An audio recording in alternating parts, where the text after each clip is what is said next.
रख लेना मैं सब परमार्थ रख लूंगी, चलो तुम स्वार्थ रख लेना मैं सब परमार्थ रख लूंगी। वाह, बहुत अच्छा।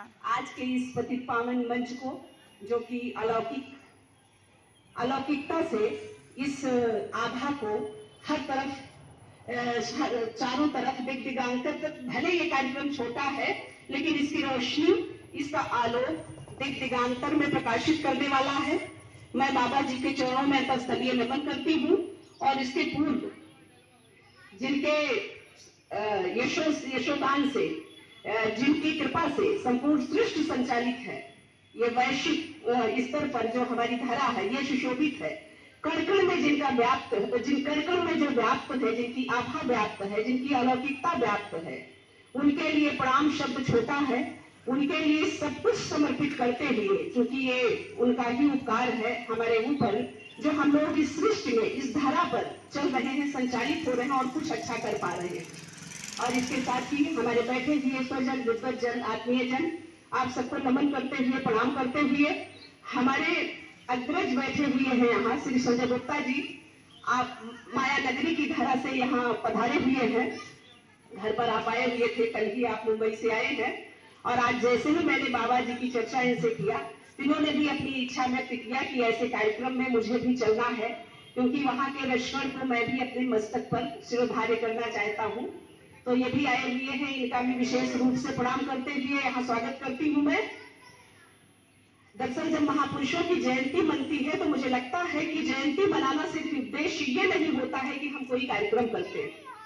उस कार्यक्रम की जो मूल अवधारणा होती है वो ये होती है कि जो उन्होंने कर्तव्य पथ निर्धारित किया है उस पर हम चले, और यदि हम नहीं चलते हैं तो किसी भी कार्यक्रम का कोई औचित्य नहीं बनता है। एक समय ऐसा भी था कि जब हमारे महापुरुष जो दुष्कर्मी होते थे, जो दुर्जन होते थे, जो दुष्टजन होते थे, जो खलजन होते थे, उनके हृदयों को परिवर्तित करते थे।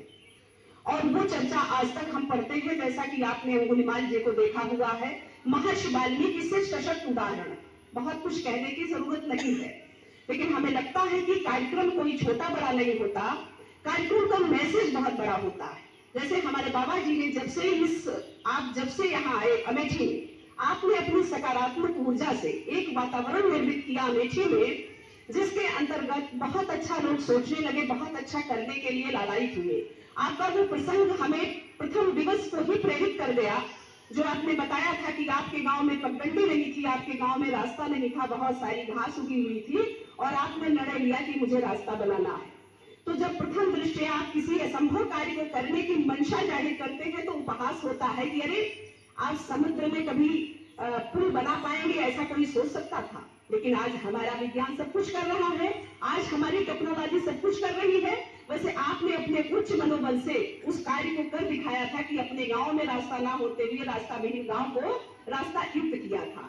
तो हमें लगता है कि हम जितने लोग यहाँ बैठे हुए हैं, सब ने अपने अपने क्षेत्र में एक कीर्तिमान स्थापित किया है। कीर्तिमान स्थापित करने का उद्देश्य ये कदापि नहीं होता है कि उनकी कोई महत्वाकांक्षा है या कुछ पाना चाहते हैं, वो अपने यशोगान कराना चाहते हैं। उनका उद्देश्य सिर्फ इतना होता है कि अगर हम मनुष्य के रूप में इस सृष्टि में आए हैं तो कुछ कर जाए। और कुछ कर जाने का मतलब सिर्फ पूजा पाठ नहीं होता है, सिर्फ मंदिरों में जाना नहीं होता है। मंदिरों में जाने का जो मूल उद्देश्य है, जो उसकी मूल अवधारणा है, जो मूल पृष्ठभूमि है, उसको स्पर्श करें हम। और यदि मैं एक दिन पढ़ रही थी कि मंदिरों के बाहर यदि भिखारी बिना कपड़ों के दम तोड़ देता है तो क्या वहां उस मंदिर में प्रवेश करने वाले लोगों पर प्रश्न नहीं उठता है? क्या हम जाकर मजारों पर चादर चढ़ाते हैं और उसके बाहर एक भिखारी बिना कपड़े के ठंड में मर गया?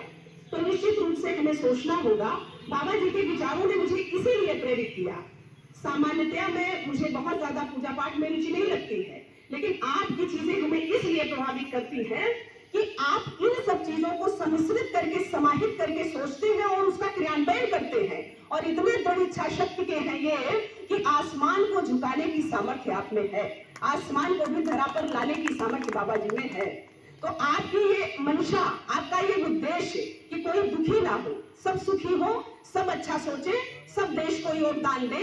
यदि कोई शिक्षण संस्था है उसमें बेहतरीन अध्यापन कार्य हो, बेहतरीन वातावरण हो और उसकी बनावट, उसकी साज सज्जा सब बेहतरीन हो, इसके अंतर्गत आप लगे हुए हैं। और हमारे निकटवर्ती एक विद्यालय है, आपका तो आपने कायाकल्प ही कर दिया। निश्चित रूप से मुझे बहुत खुशी मिलती है कि आपने विद्यालयों को स्पर्श किया। और एक चीज और बता दें, आपको शायद लगे कि ये नहीं बताना चाहिए, हमारे मिश्रा जी, अमरीश जी तो इसके गवाह ही है। हमारे यहाँ कई ऐसी छात्राएं हैं जो शुल्क नहीं दे सकती हैं। आपका भी यही मानना है कि जिस देश की आधी आबादी मुख्य धारा में नहीं होगी वह देश कभी विकसित देश की श्रेणी में नहीं आ सकता है, ये स्वामी विवेकानंद जी ने कहा था। लेकिन आप उस रास्ते पर, उस पथ पर चल रहे हैं। बहुत सारी छात्राओं का शुल्क आप जमा करते हैं हमारे विद्यालय में पढ़ाने के लिए, लेकिन इसका ढिंढोरा नहीं पीटते, कोई इस बात को जानता नहीं है। मिश्रा जी चुपके से आते हैं और शुल्क हमको देकर चले जाते हैं, बिना किसी लाग लपेट के, बिना किसी संदेह के।